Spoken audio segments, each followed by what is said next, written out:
بسم اللہ الرحمن الرحیم۔ السلام علیکم ورحمۃ اللہ وبرکاتہ۔ جماعت داہم کے عزیز طلباء و طالبات، امید ہے کہ آپ سب بفضل الہی خیریت و عافیت سے ہوں گے۔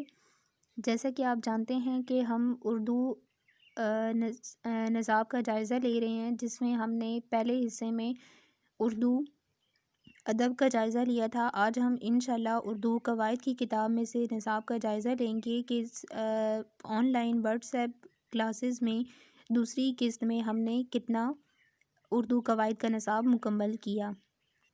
اردو جائزہ نصاب کے دوسرے حصے میں آج ہم کریں گے اردو قواعد کے نصاب کا جائزہ لیں گے، جس میں سب سے پہلے ہم مضامین کو دیکھیں گے، جس میں ہم نے کیے زمزم، قائد اعظم، حب وطن، محنت کی برکتیں اور ماں باپ کے ساتھ سلوک۔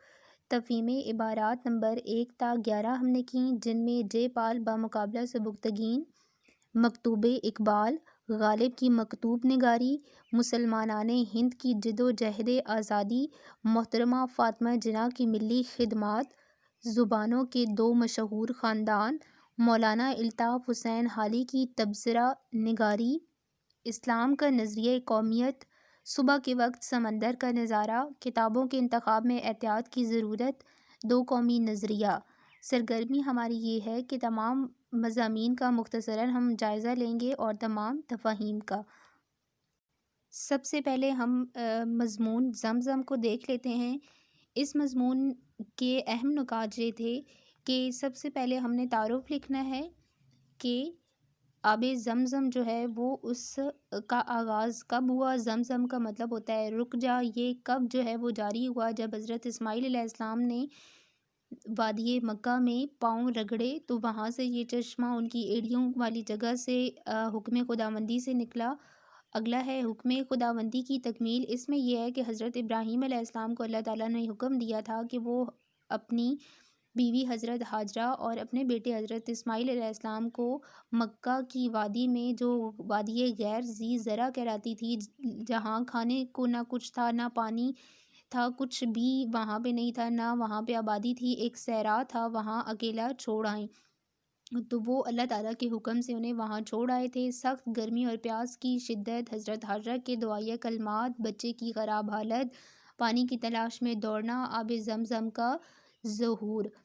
یعنی جب آپ حضرت ابراہیم علیہ السلام، حضرت بی بی ہاجرہ، حضرت اسماعیل علیہ السلام کو اس صحرا میں، اس وادی مکہ میں چھوڑ آئے تھے، تو جب ان کے پاس کھانے کو کچھ نہ رہا، پانی بھی ختم ہو گیا، تو حضرت بی بی ہاجرہ جو ہے وہ پانی کی تلاش میں انہوں نے اس صحرا کے چکر کاٹے۔ وہاں پہ وادی صفا، کوہ صفا اور مروہ ہیں، وہاں پہ انہوں نے ان دونوں پہاڑوں کے درمیان جو ہے وہ چکر لگائے اور پانی کی تلاش میں ادھر ادھر انہوں نے اپنے یہ چکر کاٹے۔ اس طرح کیا ہوا کہ بچے کی حالت جو ہے وہ پانی نہ ملنے کی وجہ سے دن بدن خراب ہوتی چلی گئی۔ بچہ پیاس کی شدت سے زمین پر ایڑیاں رگڑتا رہا، اور جس جگہ حضرت اسماعیل علیہ السلام ایڑیاں رگڑ رہے تھے، وہاں سے اللہ کے حکم سے پانی کا چشمہ پھوٹا، جس کو حضرت بی بی ہاجرہ نے زمزم کہہ کر، یعنی رک جا اس کا مطلب ہوتا ہے، کہہ کر اسے روکا۔ اگر وہ یہ نہ کہتی تو شاید یہ پانی جو ہے وہ سارا پھیل جاتا۔ تو وہ پانی ایک جگہ رک گیا، اور اس کے بعد ہے مکہ مکرمہ کا آباد ہونا۔ جب وہاں پانی آیا تو قبائل جو وہاں سے گزرتے تھے، قافلے وہاں سے گزرتے تھے، ان قافلوں نے جو ہے وہ حضرت بی بی ہاجرہ سے وہاں پر رہنے کی اجازت لی، اور اس طرح آہستہ آہستہ کر کے جو ہے وہ مکہ کا شہر آباد ہونا شروع ہوا۔ اور حضرت ہاجرہ کی تقلید کا حکم اس میں یہ ہے کہ حضرت بی بی ہاجرہ نے جو صفا اور مروہ کے درمیان 7 چکر لگائے تھے، اس کی تقلید میں قیامت تک جو ہے وہ اسے حج کا رکن بنا دیا گیا۔ جب بھی حاجی جاتے ہیں تو وہ یہ 7 چکر مکمل کرتے ہیں۔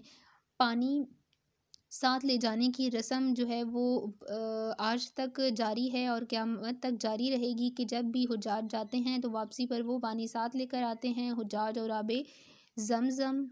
اگلا ہے آب زمزم کھڑے ہو کر پینا، ارشادات نبوی اور حرف آخر۔ اس میں آپ نے سارا اس مضمون کا نچوڑ لکھنا ہے۔ آگے ہم دیکھتے ہیں جی حب وطن کو، یعنی وطن سے محبت۔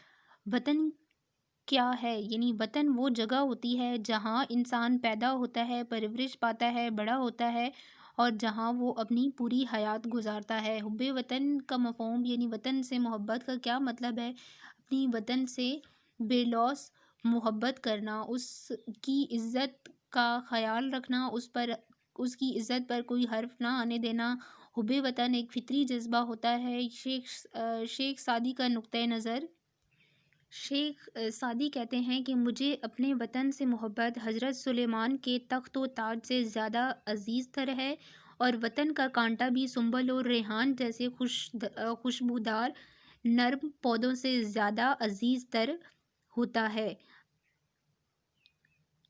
جزوِ ایمان حب وطن یا وطن کی محبت جو ہے ایمان کا حصہ ہے۔ ہمارے پیارے نبی صلی اللہ علیہ وسلم کو بھی اپنے وطن سے بہت پیار تھا۔ آپ صلی اللہ علیہ وسلم کو جو ہے اپنے وطن سے اس قدر عقیدت تھی کہ جب کفار کے مظالم حد سے زیادہ بڑھے اور آپ کو مکہ چھوڑنا پڑا تو آپ نے دکھ سے کہا تھا کہ اے مکہ، تو مجھے بڑا عزیز ہے، دنیا میں سب سے زیادہ تو مجھے عزیز ہے، لیکن کیا کروں، تیرے باشندے مجھے یہاں رہنے نہیں دیتے۔ وطن کی قدر ان سے پوچھئے جن کا اپنا کوئی وطن نہیں ہے، جو غلامی کی زندگی گزار رہے ہیں۔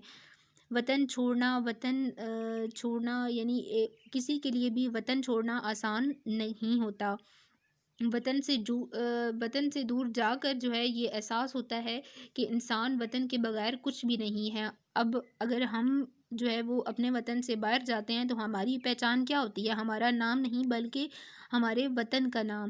تو وطن ایک انسان کے لیے بہت زیادہ ضروری ہے۔ قوموں کا عروج، وطن کا تقاضا، حب وطن اور انسان دوستی، حب وطن کا تقاضا، حب وطن کا غلط تصور، وطن کا مغربی تصور اور اسلام کا نظریہ وطنیت، اور آخر میں آپ لکھیں گے حاصل کلام۔ وطن کا مغربی تصور یہ ہے کہ یہ ایک محدود خطے کے لیے لفظ استعمال ہوتا ہے جہاں ایک ہی نسل کے لوگ جو ہے وہ ایک ہی زبان بولنے والے لوگ رہتے ہیں، جبکہ اسلام کا نظریہ وطنیت یہ ہے کہ اسلام ایک عالمگیر نظریہ وطنیت کا قائل ہے۔ وہ دنیا کے تمام انسانوں کو ایک خاندان قرار دیتا ہے۔ اسلام کے ماننے والے روئے زمین پر بسنے والے تمام انسانوں کی بھلائی سوچتے ہیں، اور صرف یہی نظریہ وطنیت نوع انسانی کی فلاح و بہبود اور سلامتی کا ضامن ہے۔ اگلا ہمارے پاس ہے جی محنت کی برکتیں۔ اس میں ہم نے یہ کیا تھا کہ انسانی زندگی جو ہے وہ جد و جہد کا نام ہے، یعنی انسان جو ہے وہ جب سے انسان کو بنایا گیا تب سے لے کر آج تک اس کے ارتقاء تک انسان مسلسل جو ہے وہ جد و جہد کر رہا ہے۔ اسم اعظم یعنی محنت ہی وہ اسم اعظم ہے جس سے قوموں کا عروج اور قوموں کو جو ہے وہ ترقی ملی۔ محنت میں عظمت ہوتی ہے، صرف دعا کافی نہیں ہوتی، دعا کے لیے ساتھ دوا یعنی محنت کی بھی ضرورت ہوتی ہے۔ روزمرہ کے مشاہدات جو ہے وہ دیکھنے کو ہمیں جو ملتے ہیں وہ اس بات کو ثابت کرتے ہیں کہ جن قوموں نے، جن افراد نے محنت کی ہے وہ آج دنیا کی ترقی یافتہ قومیں ہیں، اور ترقی یافتہ جو ہے وہ ترقی یافتہ افراد کہلاتے ہیں۔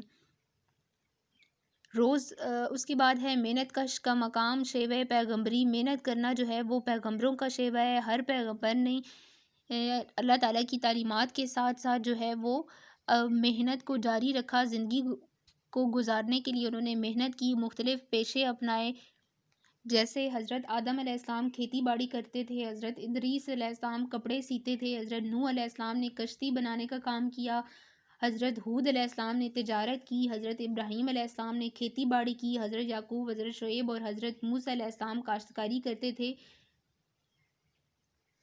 اور اس کے علاوہ اگلا ہمارا ہے جی حضور صلی اللہ علیہ وسلم کی زندگی جو ہے وہ، اس کا اگر ہم مطالعہ کریں تو وہ ہمیں محنت سے عبارت نظر آتی ہے کہ کبھی آپ صلی اللہ علیہ وسلم نے فرمایا کہ کبھی کسی نے اس سے بہتر کھانا نہیں کھایا کہ اس نے اپنے ہاتھوں سے کما کر کھایا ہو، اور اللہ کے نبی حضرت داؤد اپنے ہاتھوں سے کما کر کھایا کرتے تھے۔ اسلام سے پہلے جتنے جو ہے وہ سردار، حاکم اور بڑے لوگ اپنے ہاتھوں سے کام کرنے کو جو ہے وہ کیا سمجھتے تھے؟ آر سمجھتے تھے۔